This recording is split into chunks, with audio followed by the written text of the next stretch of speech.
Hello, everyone. I hope you are doing well. Welcome to this year's grant showcase. We're going to give it 1 or 2 minutes for a few more people to join us on this live stream, and then we will begin. So let us know where you're joining from and say hello.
Okay, we're a few minutes in and I'm seeing more people are joining.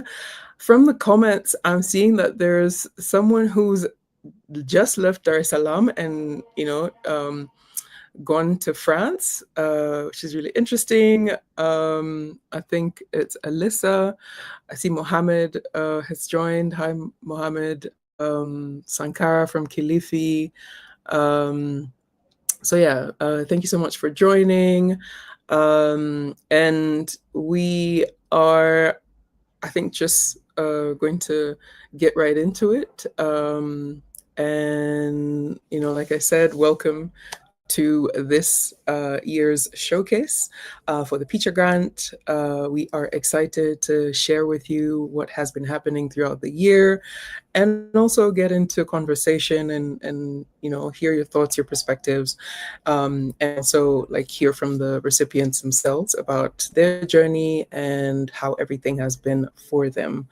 So I am going to bring them up and we can kind of do a bit of introductions. But before that, I just want to maybe set the tone a bit. As you can see from the screen, my name is Susan. I handle legal and contributor relations for PICHA Stock.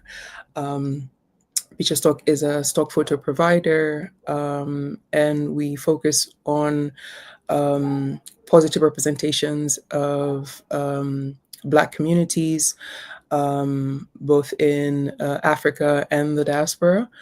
And we are still young in this grant program, but we've learned quite a bit. And yeah, like I said, we're looking forward to being in conversation and sharing also different perspectives, especially with the recipients. So please, if you are not following us on Instagram, feel free to do so. If you are watching us from YouTube, feel free to subscribe to our channel. We post quite a bit in terms of stock photography, wider kind of conversations around photography, and a few tips here and there with different themes based on, either whether you're from the US, from Latin America, like Brazil, or Africa. So consider subscribing to our YouTube channel. Check us out on Instagram, and we'll be happy to engage and interact with you as well.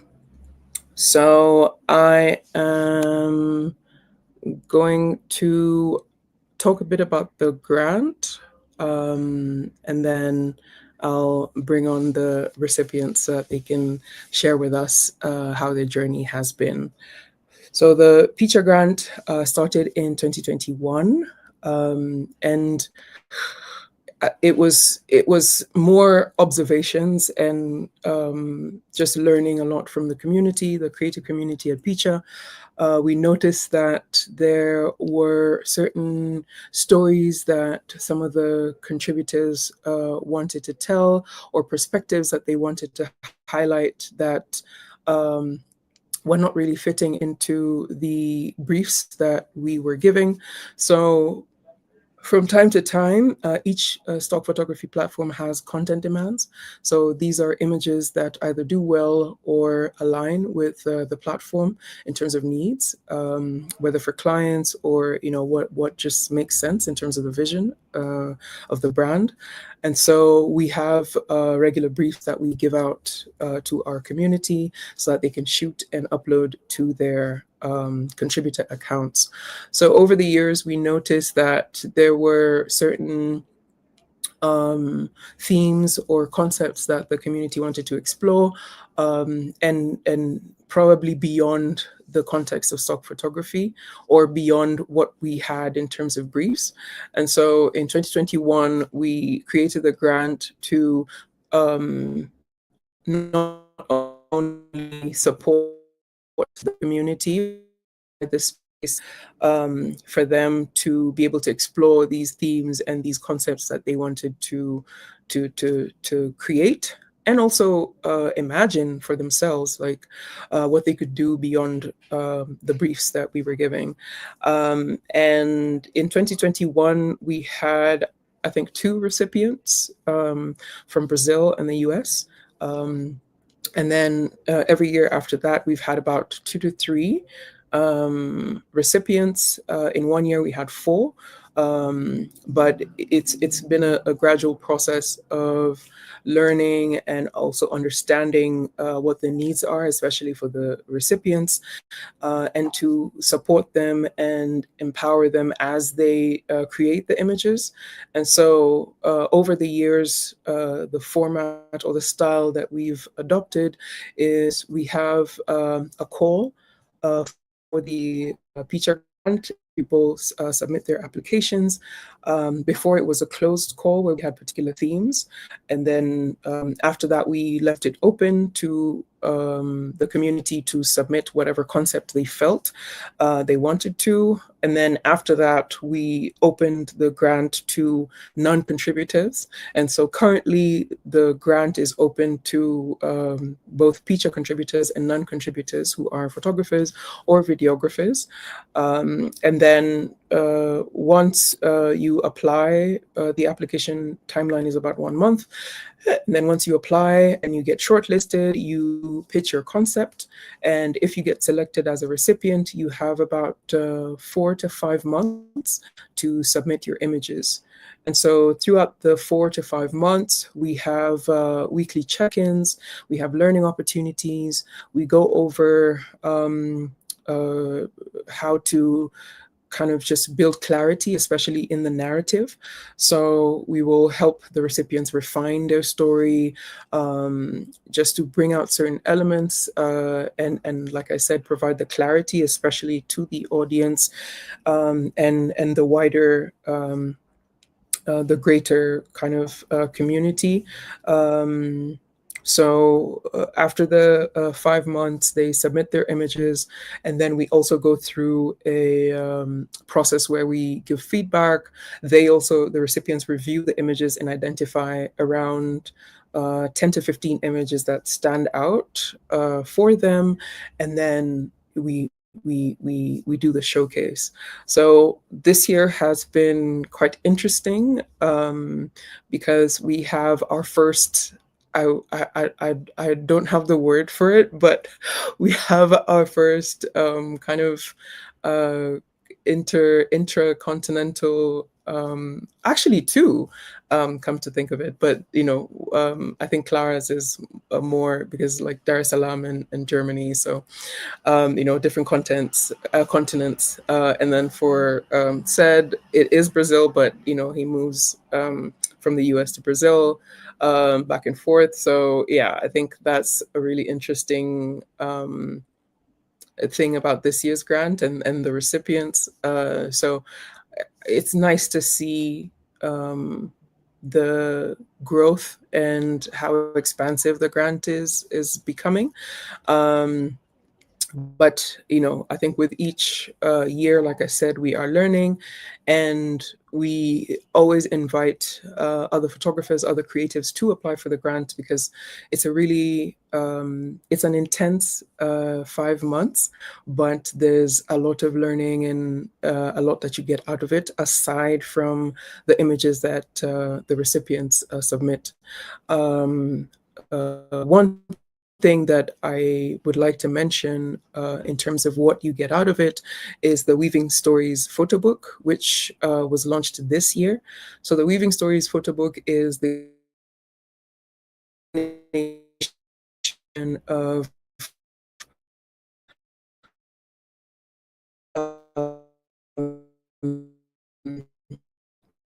stories that have been over the course of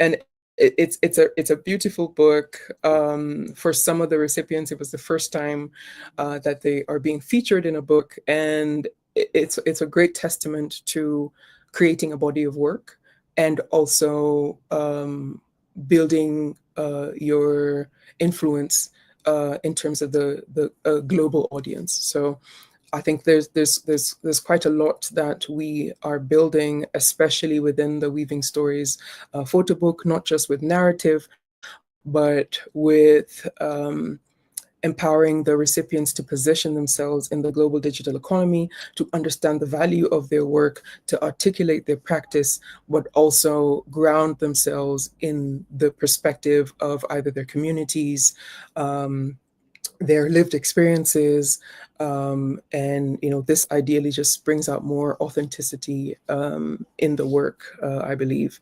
So that's a bit of a run through and a bit of a kind of summary of the PICHA grant.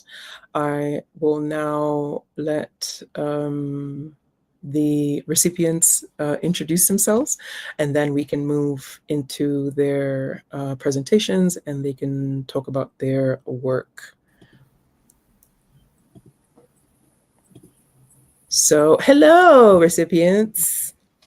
Hello. Great. So, please introduce yourselves. We will start with the lady, and take it from there to the two gentlemen. So please introduce yourselves, and then we can go to the next part in the session. Yeah, I don't even want to say too much because there's also a little slide about myself in the presentation, but my name is Klara, and I'm really happy to be here and to share my project with everyone. Yeah, but more later. Nice. Hello, everyone. My name is Mbulelo. I'm a photographer from South Africa. Yes, I'll share more on the presentation. Hello, everyone. It's great to be here, sharing this with all of the other artists. My name is Sed Miles. I am originally from South Carolina in the United States, but I live in Salvador Bahia, Brazil, and I'm looking forward to presenting our project. So let's get right into it. We will start with Klara. So Klara, you can just let me know when I should go to the next slide, but Yes. feel free to start when you're ready. Okay, I will start now. You can stay on this slide for the beginning. So yeah, my name is Klara. I've been doing photo and film for a bit over 10 years, and I'm mostly self-taught. I focus on portraits in my photography, and currently I'm doing a bachelor's in African studies, and I want to pursue a master's in investigative journalism, because through that I can connect my academic and my photographic interests, which I've already been doing aside from university, like also in this grant project, but I do want to pursue that professionally.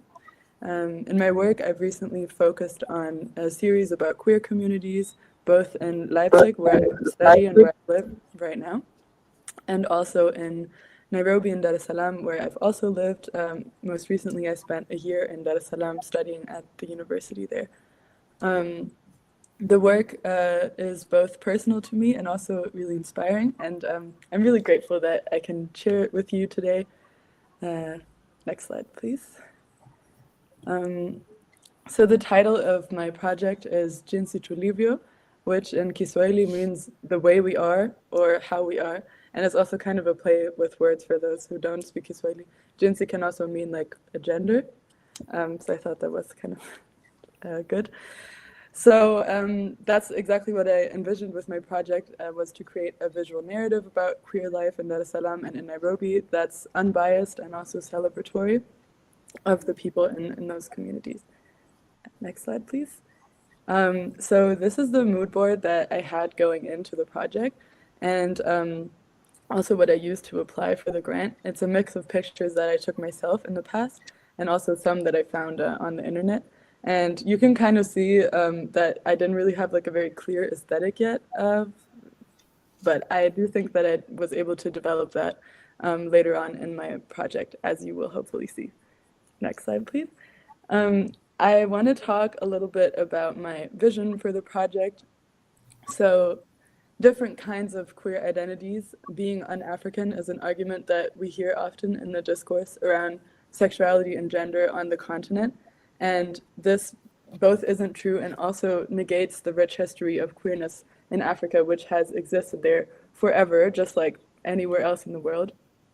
And I don't have time to get into the reasons for why these kinds of arguments exist, but I'll just leave it at that. For the grant, I envisioned a series that boldly celebrates these queer identities in East Africa, and specifically in Nairobi and in Dar es Salaam.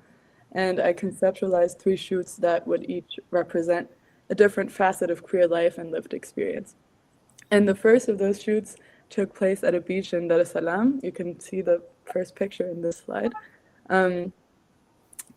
Yeah, next slide, please. I chose the beach as a location because it's a place that's typical of Dar es Salaam because the city is by the ocean and people gather there for various reasons. I also just like the imagery of the ocean in connection with this shoot.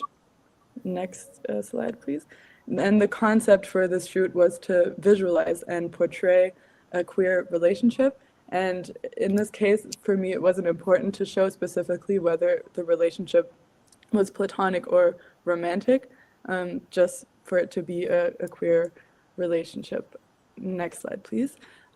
Queer friendships have particular importance in the context of marginalization and ostracization because they can provide a safe space where queer people can relate to each other and also support each other. Next slide, please.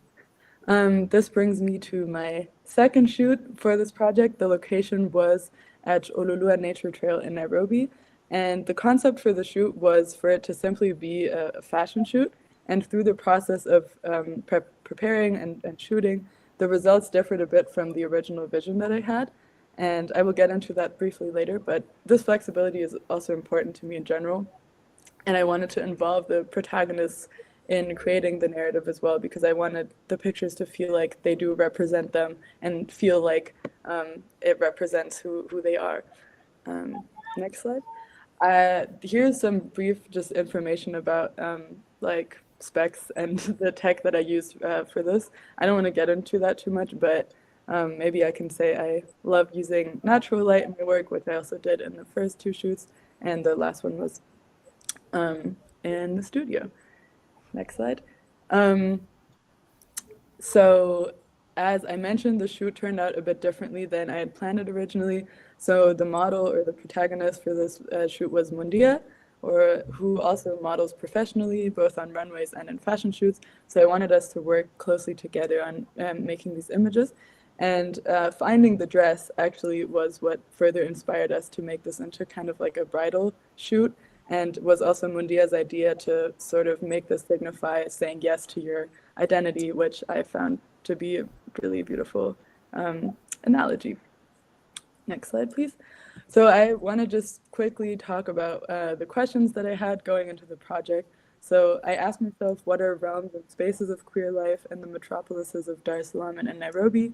And by spaces, I also mean physical and metaphorical spaces, and how I can translate and condense these into a series. Because of course I was limited. I mean, this is just one project and there's 3 shoots. So I chose 3 aspects that seemed most salient and important to me. But of course, queer people and their experiences aren't a monolith and very diverse. So this is just like a small insight. Another question was about the locations, because I had to think about where we could shoot so that it would be safe for the protagonists. And this was specifically important for the outside shoots, but we managed it pretty well by choosing days and times of the day where not a lot of people were around. So yeah, that worked out pretty good. And what was important as well was the question of how to ensure a fruitful collaboration, because I wanted to involve my protagonists as much as possible. And then lastly, and maybe most importantly, I wondered how I could use the grant to amplify their voices and their stories, because my positionality is important, I think, because I see myself as a part of like a global queer community, but as a white person, I do have privileges that my protagonists don't have. Like when I'm moving in these queer spaces in Nairobi and Dar, that doesn't involve the same risks for me as it does for my protagonists. And yeah, one of those physical spaces of queer life is a ballroom in Nairobi, which brings me to the last shoot of my grant project, of which the first picture is already in this slide. Yes, thank you. And I would love to get into the history of ballroom more, but I don't have time for that in this presentation. But depicted here is the house father of the House of Andeti, who founded this house, and the protagonists from this last shoot are all ballroom performers and dancers who are part of the House of Andeti. Next slide, please. What was interesting for me to understand was what ballroom culture looks like in Nairobi specifically, because it comes from Black, trans, and queer communities in New York City in the US. And so I wondered how it manifests in a Kenyan context. And I found that ballroom traditions are continued, and there's also an influence of fashion styles and dance that are informed by Kenyan culture, and more specifically. Next slide, please. So I just want to say a few things about House of Andeti. So it was founded in 2022, and they offer ballroom dance sessions, workshops, and also host balls in Nairobi. And they support queer Kenyans by providing a platform for their self-expression and for queer Kenyans to embrace their identities. Next slide, please. So most importantly, I thought it was to say that House of Andeti fosters queer culture in an African and a Kenyan context. And I think the community aspect is also really important, because these balls are a place for queer people in Nairobi to gather, where performers can show off their skills in dancing and fashion design, and the spectators can also enjoy the performances and mingle and get together. Yeah, that's already the end of my presentation. I just want to express my gratitude to all of my protagonists. I had so much fun creating these images, making this series, and I'm endlessly inspired by your creativity and your courage. And thank you so much for listening to my presentation. Thank you, Klara. I've just peeked at the comments and I see Gloria is joining us from Eswatini. Gloria is a previous PICHA Grant recipient. So yeah, happy to have you, Gloria. Feel free to let us know what you think of the images. I will swiftly move to Mbulelo's. Mbulelo, when you're ready, you can begin. Yes. Good evening. Hello, everyone. Thank you so much for joining us from wherever you may be streaming. My name is Mbulelo Hlela. I'm a visual storyteller from Johannesburg, South Africa, primarily making works through photography, both digital and analog mediums. My work captures a diverse range of subjects, from intimate portraiture to documenting my day-to-day surroundings. In my practice, I've used really strong use of color, shadows, and light, as you'll see in this project. Next slide, which is titled "Closer to Home." I chose this title because it captures usiko lwethu, which directly translates to our culture and where we're from. The project embraces family, motherhood, and the passing of culture, the passing of the baton from one generation to another.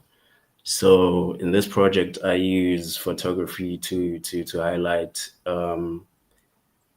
as I've mentioned before, culture and the enduring and selfless nature of those that came before us, which is my mom in this instance. She strongly features here, and it's hugely inspired by my family and their lived experiences. And yes, this was generally an attempt to preserve what truly defines us and where we come from through documenting and storytelling. Next page, please. So this is my mood board.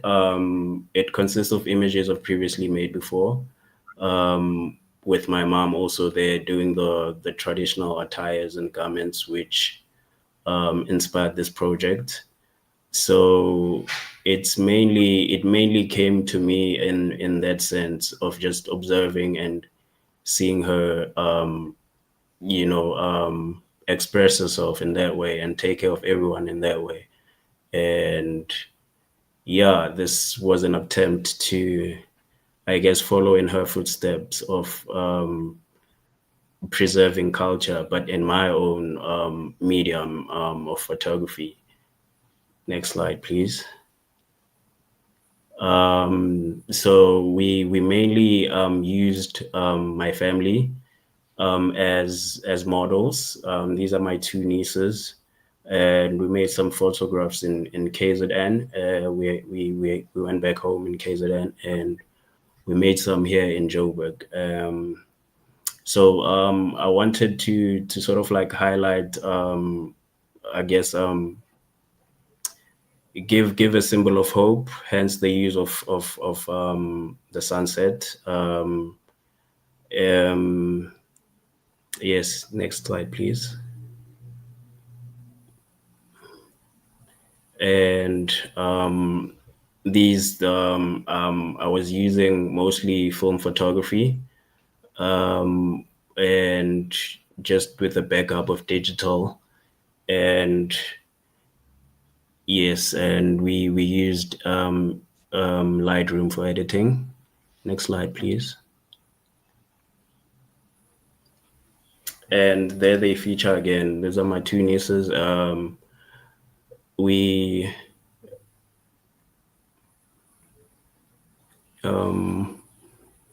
So just in keeping with the idea of hope and the sunset, just to sort of highlight the garments themselves that my mother crafts. They are sitting on what we call icansi, which is is also like a form of craftsmanship in our culture, where they use like uchani, like grass, and yeah. Next slide, please.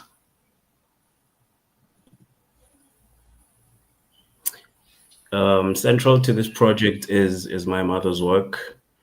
She has dressed family members, her daughters, and now grandchildren, as you've seen in the previous slide, and in different like life stages and milestones. She has been like a beacon, and as I bear witness, the truth is like slowly revealing itself. This is how she passes down culture. This is how she reminds us of where we come from, and yeah, this is a form of self-expression. And in her craft, she communicates things she cannot maybe articulate in so many other ways.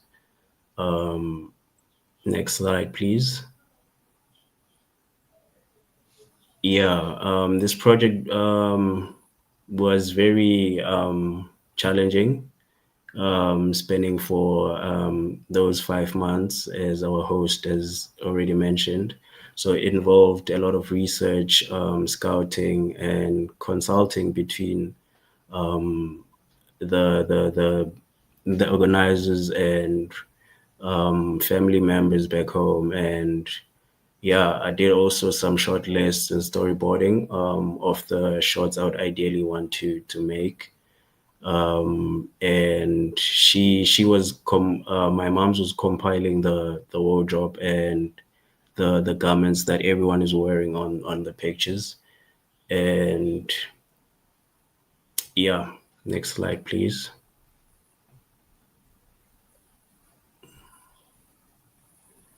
Yes, this was made back in KZN. That's one of my nieces. What you're seeing now is Ugusina, which is a Zulu dance. I wanted to also give them like a room to play, since everything was a bit more directed, just a bit more room to play and to make them a bit more comfortable, because no one was like really a model, and it's maybe their first time encounter in trying to model. Next slide, please. Yes, this was also back then. And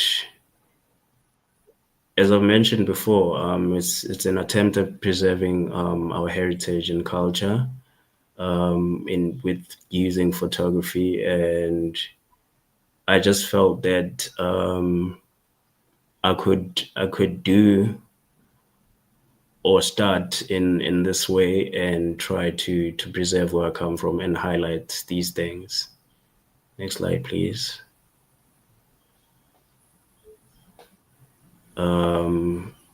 Yes, these are some of the lessons that I've learned throughout the period of this grant project. I've learned to pay really close attention to detail,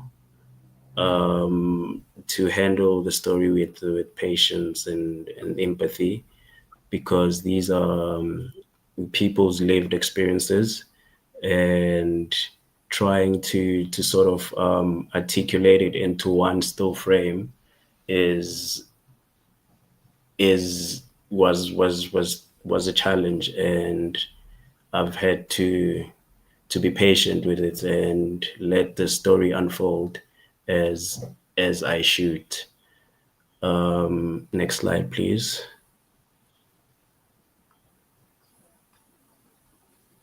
Next slide, please. Yes, I think that's pretty much it. Yeah, I would love to give my gratitude to the grant, the PICHA community. I would like to give my thanks to Josiane and Guya and everyone involved for making a platform and this opportunity to house these ideas. I would love to thank my family and the fellow grantees for supporting and for participating. Thank you so much. The girl with the white balloons, that's my favorite image. Love, love, love. Thank you so much. Yeah, it's just like really beautiful. Um, yeah, I think these are also really, really, really nice. I'm trying to learn that dance, that Zulu dance, like, We'll see. which yeah. Yes. I see you later. Um, Great. So, Sed, we have, come to you. So when you're ready, feel free to start. All right. Can you guys hear me okay? Yes. Okay. Yes. First, just want to also express my gratitude for being able to participate to Klara and Mbulelo. Congratulations as well. I really appreciate how you have such care in both of your projects, but in Mbulelo, your dedication to your mother is truly inspiring. I'm so happy that people get to see it, and that you hope you are encouraged to continue to do that in your work, as you probably will be extremely successful in the future. I want to thank the PICHA team for creating this grant. I think it's excellent. When I got a chance to meet them in person in Brazil, it really sort of sealed the idea for me of how there are people around the Black diaspora who have this intention and this priority to help bring people together, especially through the visual arts. So I want to just express my thanks for being a part of this and maybe being able to help it continue and to encourage other people to do other projects like this. So I wanted to just say that my name is Sed Miles. Like I said before, I'm from small town in South Carolina in the American South in the United States, but I live here in Brazil with my family. My son, I'm raising my son here, and I've been here for about 10 years now. So one of the projects that I was doing here throughout the process of my PhD work, which is in uh, Black diaspora archiving, was to create an organization called Atlantic Archives. And that organization was a way for me to use the resources from American institutions, educational institutions, to help create opportunities for local people who might otherwise just exist as research or stories that go inside of other people's research. So we created fellowships very similar to this one through fellowships that I received from Fulbright and other sources. And we created fellowships so that local artists and activists could create archives of the things that they were important to them. And that's actually how I got connected with the religious organization that is the subject of my project. So next slide, please. The name of the organization is here at the top, Ile Ashe Oya Iroke. And for those who don't know, Brazil has the largest diasporic population of African descendants anywhere outside of Africa, and the population itself is one of the largest populations of African descendants in any country except Nigeria. And a lot of people don't know that. And so they also are not aware of how the traditions, especially spiritual traditions, but also many, many other cultural traditions, are continued from various places in Africa in Brazil. One of those is an African traditional religion called Candomblé, and it has its roots in Yoruba spiritual practices. And so Candomblé is a really big factor here in Brazil. It's a spiritual source for many of the people here. And within that, as in any other African traditional religion, most of the rituals and most of the cultural aspects of it are carried on through oral traditions because a lot of it is sacred. And so in most of the candomblés, which is what it's called, what the community is called, the temples are called tejeros. Inside of them, cameras generally are not allowed unless it's from somebody who is central to that particular religious organization. And so building relationships with them over the years has been part of my work. We've done archival work in several of these spiritual institutions, and we've created opportunities for devotees inside of the institutions to archive their traditions that are important to them, including the local history of their religious group, because they're so embedded in the community. This project is a glimpse into that, into one that is the temple of one of our former archivists that were a fellow in our program. And it's in a very small town outside of Salvador, where I live, called Klara Trede. The name of the organization is Iliashe Oya Roque. And Guya was asking me what that meant to be able to tell everybody. And essentially it means, Ile means house, Ashe, some of you all will recognize that because that is a word that's all over Africa. It basically means a spiritual energy, a spiritual force. Oya is the particular deity in the pantheon of deities that are inside of Candomblé and other Yoruba-based religions. So it's Oya, otherwise known as Iyan San, who is a very powerful deity or female deity. And Iroke is a tool that she carries because she's represented by the bull. So she carries the tail of the bull, which is often used as a fan all over Africa. You all know that as an animal tail, but it's one of her, it represents one of her weapons. And so that is the name of this particular temple, because that's their orientation. So really quickly, the project centered around a glimpse into some spring rituals, the temple's spring cleaning, which is a very important ritual because inside of the temple, they have different rooms dedicated to the different orisha or the different deities. An offering to another deity called Yemenja, which I'm sure a lot of you all are familiar with. She is the goddess of the ocean, essentially. And offering to the spirit of the Marujo, which are the spirit of sailors, essentially, or men who work in the water, including fishermen. And it's just something that happens at that time of year. Next slide. My mood board, also like the others, were other various images that I collected throughout various other temples that I've visited or been a part of. This project has me deeper inside, and so I'm using these past images as a way to sort of remind me of the way that the rituals go, because everything is live, so it's very important to try to be a part of it without being interruptive. Next slide, please. Standard equipment. Next slide. I talked a lot about the Candomblé already. There is a lot of respect, care, and community that are value systems within it. So if you are visiting, if you are a visitor, you have to reflect those as well. Next slide.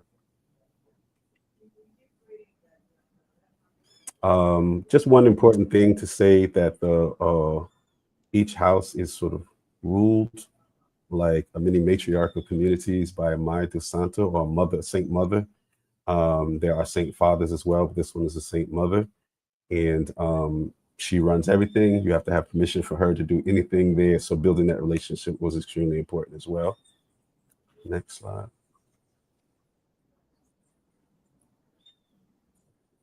Next slide, please. Oh, okay.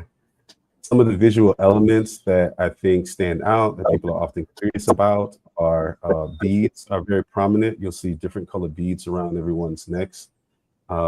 They represent the various orishas or the various deities that are rule over that particular person. So it's something that you are informed of through a spiritual consultation. And so everybody's beads represent the deities, the various deities that rule over their life.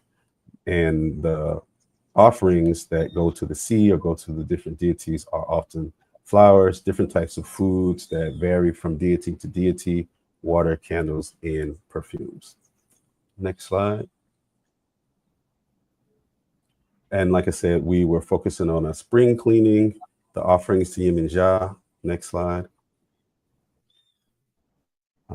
The festival around the sailors, which is a procession to the sea as well, with singing and dancing.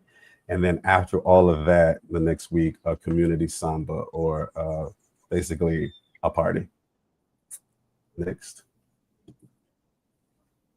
So some of the challenges, the main challenge was the weather. This happened during the rain season, where it rains all the time, all day long. And so you all know, dealing with any type of camera equipment, you have to deal with that. You have to show to dodge the rain. So that was pretty difficult because it was raining most of the day on both of the shoots. But I'm sort of used to figuring it out. But the festival and the rituals continue because nature is a part of this spiritual tradition. So nothing really stops it from happening. So you still have to maintain the ability to capture what it is that you need to do. Posing is not an option, really. There were a couple of moments where I asked people to stay where they were, but posing is just not something that you can do because I'm not really even supposed to be there. I'm supposed to blend in.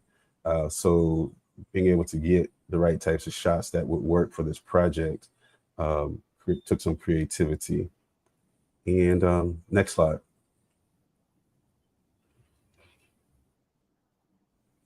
I learned, like the others, to make sure to keep the pace of the actual house itself, to have a light touch as far as my presence is concerned, which is very different for a lot of photography. The photographer is usually leading everything. Having a former fellow of mine there as a part of it, helping to direct, was really important. So that mentorship and training that we've been doing over the years really came into play during this. Next slide.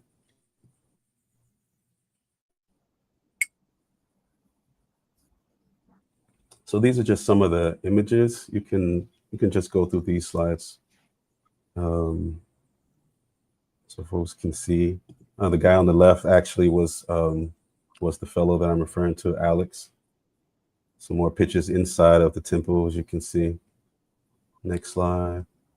This is the party, the samba, which is also another sacred ritual, by the way.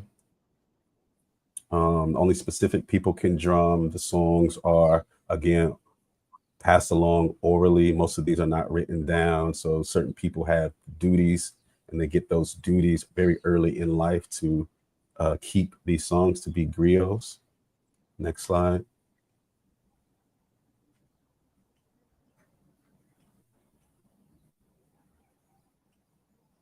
You can go to the next slide. This is where we reach the water, local waterway that connects to the ocean. And this is where the offerings were set out.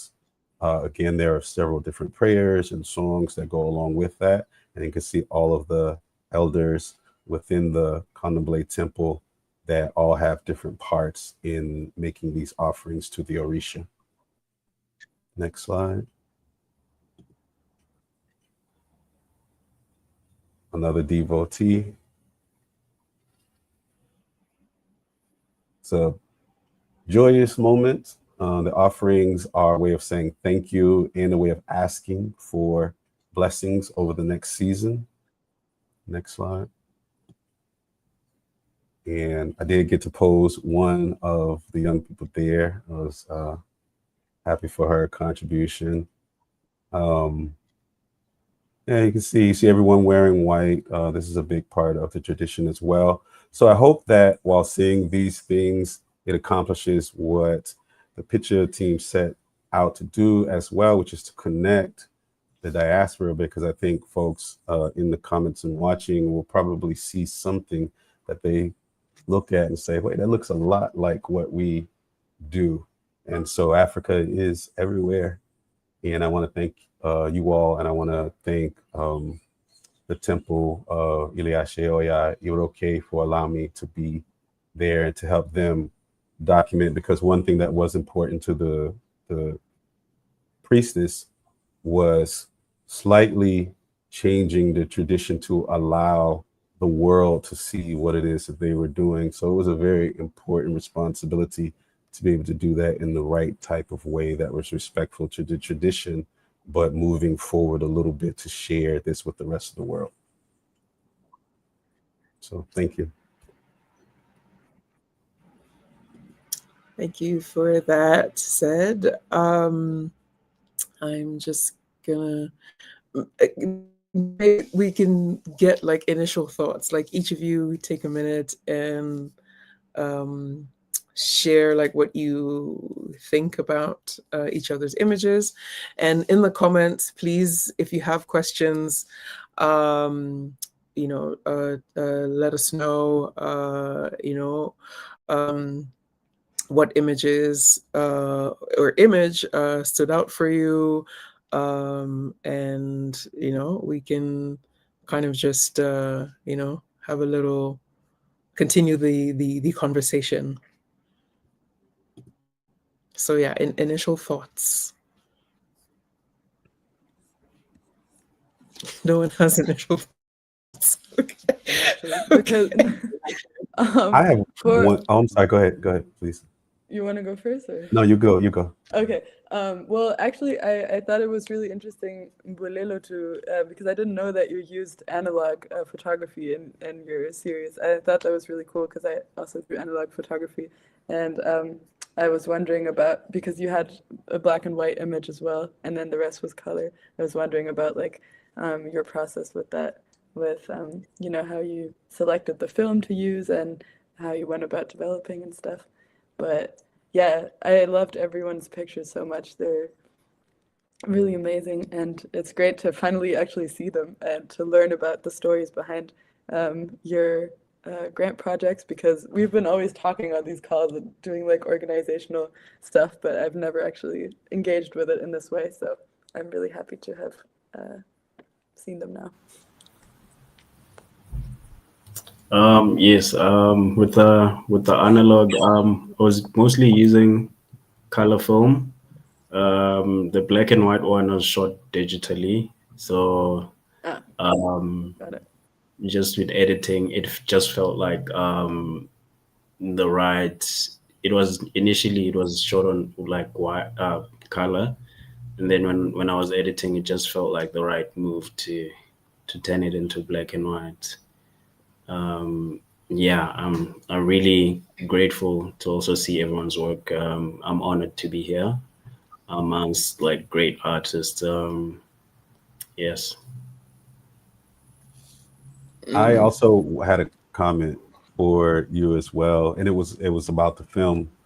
Also, because I started out in photography before digital cameras were even available commercially, and the only thing that existed was the photography of analog film. The other didn't exist yet. It was on the horizon, but it didn't exist, and there was quite a process that seemed advanced at the time of taking your rolls of 12, 24 film, taking it to again stores that don't exist, film developers, especially if it was color, and to getting them back and going through that whole process. So it's a different world now. So I really appreciate seeing you continue that practice, especially when you don't have to. Which means that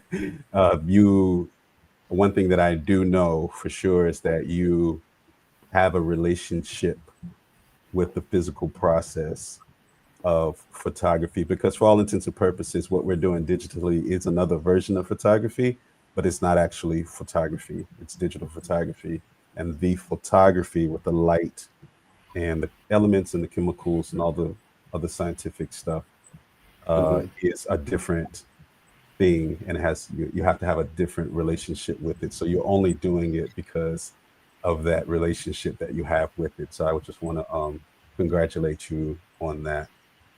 Thank you so much. I think it's just mainly helped me be like intentional with the shots that I make. Hmm. 'Cause, I only have like 36 exposures, and yeah, but I can always fall back to digital when everything doesn't work out on film. So I just keep a balance of both. Beautiful. And you can see some of the comments coming up. Stories Volume 2 is about to be lit. Elijah said it reminds him of Mohammed says, great work. Gloria says, amazing work. So thank you so much for the comments. Thank you so much for, sharing your perspectives, Klara, Sed, and Mbulelo. We are just a few minutes. Miso Katunga says, well done, guys. Mohammed again, well done, Mbulelo. I think the film really has people quite excited and inspired. So thank you so much for sharing your presentations, your perspective, and your journey throughout the grant, from the concept to finally like having the images or taking the images. Yeah, we are about to wind up or wrap up. So, what is one takeaway that you are? Joanna says, "Congratulations to you all." What is one takeaway that that you will kind of? I can't pronounce the name, but Nkosi says this is amazing. So yeah, so maybe takeaways, and then I can lead us into the wrapping up of this session. Kimuri says was really nice being here and seeing all your work. Thank you so much, Kimuri. Yeah, the comments are still coming in. Miso says, well done on the film decision. That's a lot of hard work in this age. It keeps the art alive. Mbulelo, I'm proud of you, brother. I'm paraphrasing. Congratulations to everyone. I cannot pronounce the name, but I've read your comment and thank you for taking the time to comment. I need to learn how to say South African names. Like that's my homework. But yeah. So yeah, takeaways, and then I can kind of share a few or one announcement.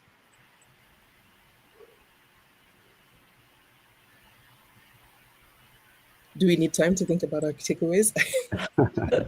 let me do the announcement, and then you can think about your takeaway. So you've seen the presentations from this year's grant recipients. You've seen the images, and if you are interested in applying for the grant, fret not, because next year's grant is just around the corner, and applications open on the 9th of March. And if I can just give you like a rundown of what the process is like. So from the application timeline, as I mentioned, is a month. So from 9th March to 9th April, we'll be accepting applications. So you can just go to the PICHA Stock platform and apply for the PICHA grant. And then from around 9th April to 20th April, we will be having the pitch presentations, the pitch sessions for the ones who are shortlisted. And then after that, we announced that year's recipients on 5th May. And then from around June to October is that kind of grant submission timeline, where we have the weekly check-ins, we have different sessions just to support the recipients and guide them and help them refine their narratives, and also just kind of be there in case they need support or whatever arises. And I think the other thing that I forgot to mention is that we are having more activities for our alumni. So past the year or beyond being a PICHA Grant recipient, we are also thinking and creating opportunities and spaces for the alumni to continue to engage, not just with each other, but with industry professionals to help them continue to like nurture their practice. So this is something to also keep in mind. Aside from the Weeping Stories photo book, there are other benefits and opportunities available to the PICHA Grant alumni. So 9th March 2026, applications open for the PICHA Grant. You've seen what this year's recipients have done. Feel free to apply and share your concept. We are at the top of the hour, a minute past. Have we thought about our takeaways? And no pressure. If there's no takeaway, or like you're still thinking about it, we can engage in the comments. Or this recording, I believe, is going to live on YouTube, so you could always respond there, and watch yourself back and respond there. So those are the options available to you. I think I have something to say, though. I don't know, maybe I'll look at it differently, a few months later if the project is more in the past. But what I can say is that it was my first time doing a project in this way, where there was sort of like guidance through every step of the way. We would have these calls to like talk about it, and I really applied for this grant with a clear vision in mind, right? And like the mood board and all of that. And I think that really like helped me to refine my vision of what I wanted to do, and to be clear about like my intentions for the project, and also the aesthetics, and like just all of the things that go into doing a project like this.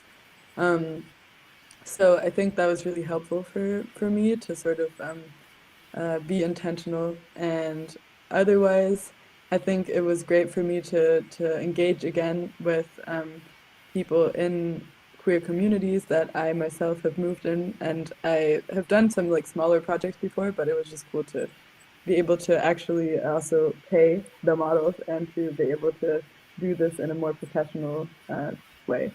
So I think that's what I can say for now, but maybe I'll have different thoughts on this in the future.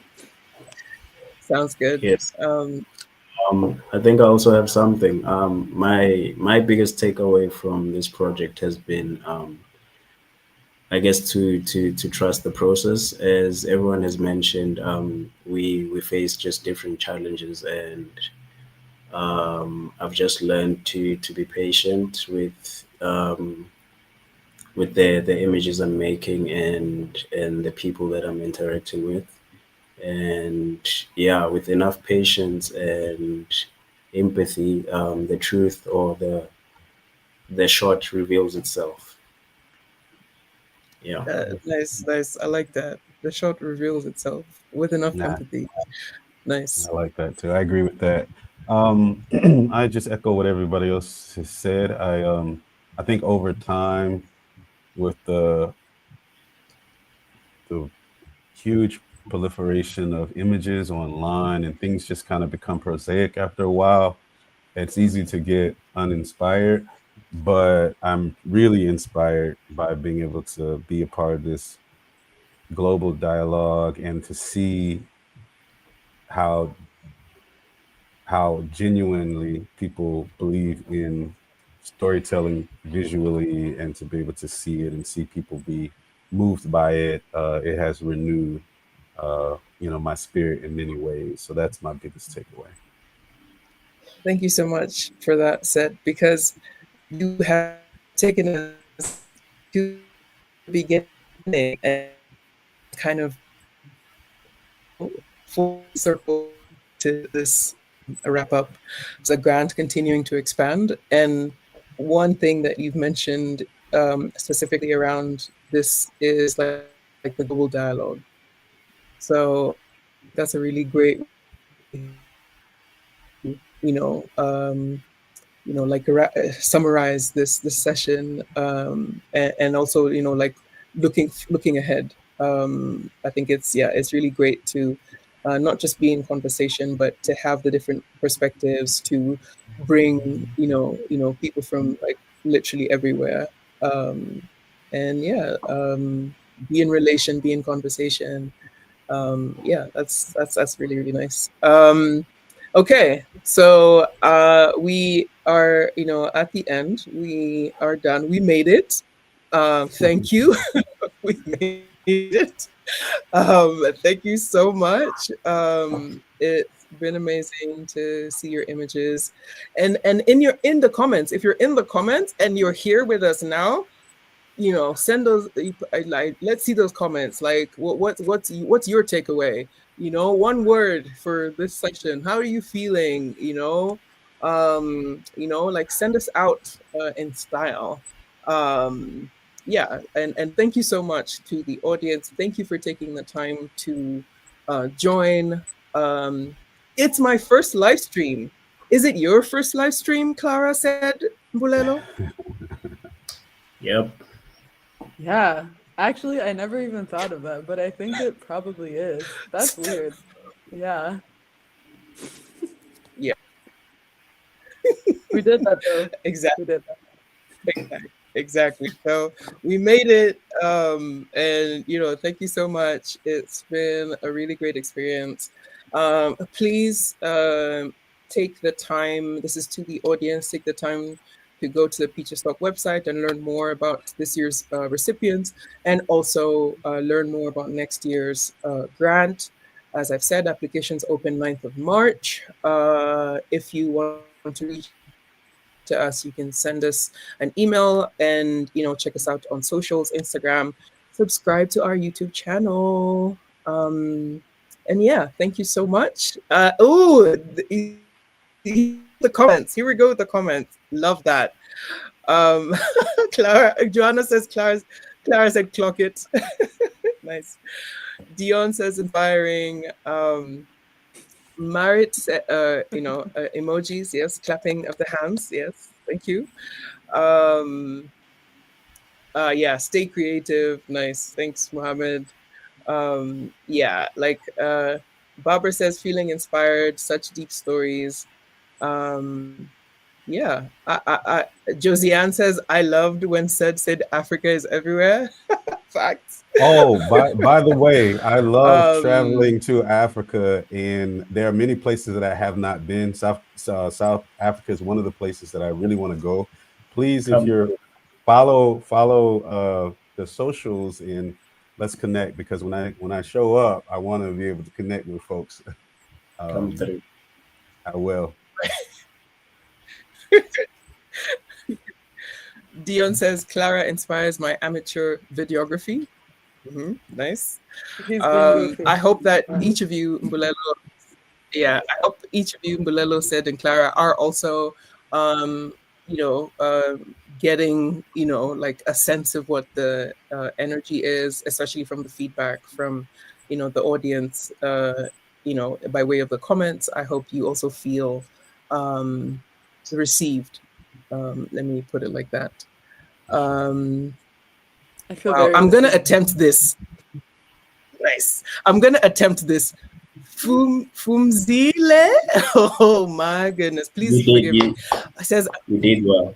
I did. You did well. Yay! I can do it. Barbara says, thank you, Mbulelo, for repping the 243. Oh, hashtag deep sea. Okay. Oh, okay. You see my comment section is like always like bumping. Like, yeah. Thank you. Nice. Joanna says, when are you popping up in Ghana? Yeah, feel free to respond either here or later. Dion says, we are following you on Instagram. Yes, thank you, Dion. Thank you so much, Dion. I would love to say your second name, but I will wait till I can learn how to say it. I will not attempt, but thank you, Dion. Okay, we are, Mohammed says, Clara, House of Vendetti is really cool. Kenya's first ballroom house. Yes. You can also follow them on Instagram. You will find them under that name. They have really cool content about what they do, and yeah, you can check out more there. Yes. Nice. So yeah, we have come to the end. Thank you so much once again. Let's keep the conversation going on socials or in the comment section on YouTube. Enjoy your evenings, be safe, and see you in the next one. Thank you so much. Thanks, everybody. Thanks so much for coming.